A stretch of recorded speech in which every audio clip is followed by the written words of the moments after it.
Jožko, už sa teš. Je toto part 4 a už teda skutečne idú baliť iPhone. Aby ste vedeli, tento iPhone stal 400 €.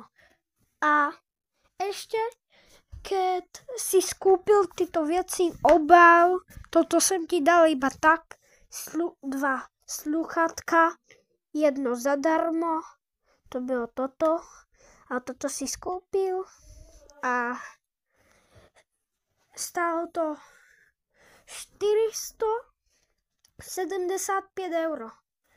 Toto si kúpil, títo veci, títo 4 veci si skúpil a toto som ti dal zadarmo aj s týmto nápisem. Part 5. Uvidíš další video.